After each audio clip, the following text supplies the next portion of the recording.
इस समय हमारे साथ उत्तर प्रदेश के कैबिनेट मंत्री डॉक्टर संजय निषाद हैं और इस समय गोरखपुर में इनका आगमन हुआ है और आइए इनसे हम बात करते हैं चुनाव के लेकर। सर, जिस तरह से चुनाव में आप लोगों का नारा था कि अब की बार 400 पाया, तो क्या लगता है कि क्या कमियां रहेगी जो आप लोगों ने 400 का आंकड़ा पार नहीं कर पाया? देखिए, राजनीति संभावनाओं का खेल है और राजनीति में हार जीत उसका एक हिस्सा है। निश्चित रूप से हार की समीक्षा हो रही है और ये हम मतलब एक अशुभ मतलब ये अच्छा नहीं लगा। इसमें कई कारण रहे हैं, क्योंकि हम लोग इस देश में विकास की यात्रा की तरफ है कि हम लोग विकास के नाम पर आश्वस्त है कि विकास किया, इसलिए जनता हमारे साथ है और थी भी है भी।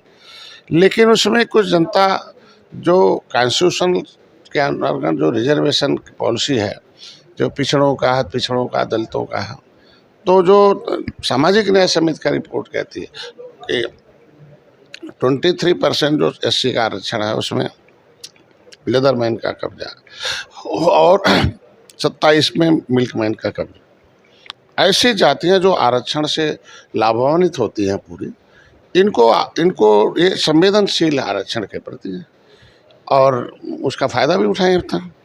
ऐसे में जो राजनीति में चलता भी है, राजनीति में क्योंकि भाई देखो, मीडिया एक विदेशी, जो डिजिटल मीडिया है वो विदेशी मीडिया है और विदेशी ताकतें भी लगी थी कि नहीं, हम लोगों के साथ इस तरीके का बहुत स्पीड से मोदी बढ़ रहे हैं, विश्व गुरु, विश्व शक्ति बन रहे हैं। ऐसे में वो नैरेटिव सेट किया। मोदी जी के भाषण को, जो उन्होंने अंतिम में भाषण दिया था कि पंडित जवाहरलाल नेहरू ने एक पत्र भेजा था सभी राज्य सरकारों को कि हम आरक्षण के विरोध में हैं, और नौकरी में तो कहते हैं हम आरक्षण का साथ नहीं है। पता चला उस वीडियो को आगे पीछे काट कर मोदी को दिखा दिया आरक्षण विरोधी हैं। कर्नाटक में एक भाषण दिया था माननीय गृह मंत्री ने कि मुसलमान को आरक्षण जो है अनकॉन्स्टिट्यूशनल दिया गया और हम आएंगे तो आरक्षण को ख़त्म कर देंगे, मुसलमानों के आरक्षण को ख़त्म कर देंगे, तो मुसलमान काट दिया तो आरक्षण को ख़त्म कर देंगे। तो इसको नैरेटिव सेट करने में कामयाब हो गया। तो डिजिटल प्लेटफार्म जो है, ये नियम है कि कोई आदमी फ्रॉड न्यूज़ बनाता है तो उसके खिलाफ कार्रवाई होनी चाहिए। अगर विदेशी ताकतों ने, उस कंपनियों ने इस मोदी और अमित शाह जैसे व्यक्तियों के न्यूज़ को एडिट होकर चलाया गया, उसमें कार्रवाई नहीं की गई, तो इसका क्या माना जाएगा कि क्या लगता है कहीं ना कहीं कि और जो बीजेपी की IT सेल से ज़्यादा मजबूत है जो इंडिया गठबंधन की IT सेल उस टाइम मजबूत थी? नहीं, IT सेल जैसे देखो, होता कि हम लोग जिम्मेदार आदमी हैं, सरकार के आदमी, हम लोग को मालूम है सरकार आएगी, मोदी आएंगे, उत्तर प्रदेश में सरकार, हम झूठ नहीं बोल सकते, क्योंकि अगर हम झूठ बोल देंगे, झूठ चला देंगे, तो निश्चित हम लोगों को लगेगा कि हमें जवाबदेही बननी पड़ेगा। हम लोगों ने इस मुद्दे को बहुत लाइट में लिया और वो फाइट में आ गए। तो इसलिए हमें ज़्यादातर लगता है कि जो ये आरक्षण का भय दिखाया गया, झूठ और भ्रम जाल भय दिखाकर इन्होंने वोट लिया, वो हार का मेन कारण बना है।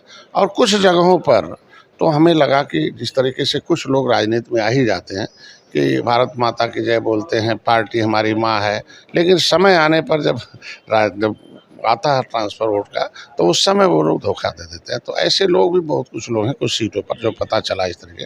लेकिन मेनली जो हमें लगा कि आरक्षण के जो भय दिखाना, झूठ बोलना और भयभीत करना, लोगों को भ्रम करके लिया गया, चूँकि उनके पास मैसेज चला गया निचले पावदान पर रहने वाले लोगों को दिखाया गया, जिनके पास TV नहीं है, चैनल नहीं है, मोबाइल नहीं है, अपने मोबाइल से दिखाया और कह दिया भैया देखो ऐसे ऐसे है। तो ऐसे बहुत जो वोटर्स हैं जिनके पास कुछ है नहीं, तो उन्होंने अपनी बात तो दिखा दिया। हमारे लोग नीचे नहीं गए कि भाई विकास किया है, हमारे पास पहले से है, ये अब मिलेगा, तो इसलिए धोखा खा गया। लेकिन एक देसी कहावत है कि भाई कभी कभी बबूल के पेड़ के नीचे भी आम मिल जाता है, तो ऐसा थोड़ी एक बबूल आम फलता है, आम फलेगा, समय आने दीजिए। हम लोग तैयारी कर रहे हैं, चिंतन कर रहे हैं, जो कमियां उसे सुधार करेंगे, आप फिर जीतेंगे हम लोग। सर, उपचुनाव भी होने वाले हैं, तो क्या लगता है कि इस बार बीजेपी उसमें कुछ कमाल कर पाएगी या नहीं कर पाएगी? अरे कमाल तो पहले भी किया, 3 बार प्रधानमंत्री को गद्दी पर बैठा दिया। बस इतना है कि जो विपक्ष था, जो एकदम से मरा हुआ था, वो थोड़ा जिंदा दिखाई देने लगा। बस इतना ही है, और क्या है भाई, हम जिस उद्देश्य के लिए गए थे कि मोदी को फिर से प्रधानमंत्री बनाना, बनवा दिया। निषादों को तो आरक्षण मिले ही नहीं, चाहे SC हो चाहे कुछ भी, वो लटकू राम है, तो ये थोड़ी उनके भ्रम जाल में आ गए। बाकी जातियाँ आ गए, निषादों ने पूरा वोट दिया, फिर देंगे और फिर जीतेंगे हम लोग। फिर अभी राहुल गांधी का कुछ दिन पहले बयान आया था कि अगर बनारस में प्रियंका गांधी अगर चुनाव लड़ जाती तो नरेंद्र मोदी वहां से चुनाव जीत नहीं पाते हैं।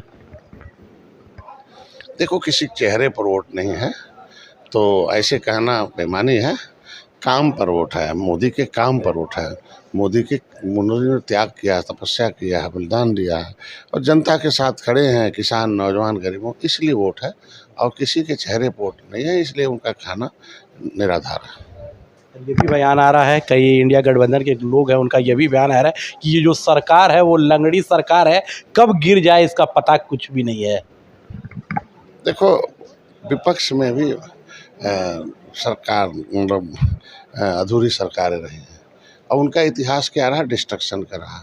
आज 25 वर्षों का एनडीए का गठबंधन का इतिहास रहा, इतना लंबा। इसलिए ये कहना, क्योंकि सभी लोग राष्ट्र के विकास के लिए आए हैं, जनता के नीतियों के लिए आए हुए हैं, गरीब कल्याणकारी योजना के लिए आए हैं, भारत को फिर से विश्व गुरु बनाने के लिए आए हैं, ऐसी स्थितियों में आने दिए तो वह इसलिए आया हूँ। तो ऐसे कहने में कि सरकार वो सहयोगी दल हैं, सहयोग की भावना से आए हुए हैं और सहयोग आगे भी करेंगे। बिल्कुल, आप देख सकते थे ये उत्तर प्रदेश के कैबिनेट मंत्री डॉक्टर संजय निषाद थे, जिनका साफ कहना है कि जो 400 के नारे हैं और हम लोगों ने आंकड़ा एक लगाया था, लेकिन कभी कुछ ऐसी दिक्कतें हो गई, वो आंकड़ा हम लोग पार नहीं कर पाए। PAL 24 के लिए संजय कुमार, गोरखपुर।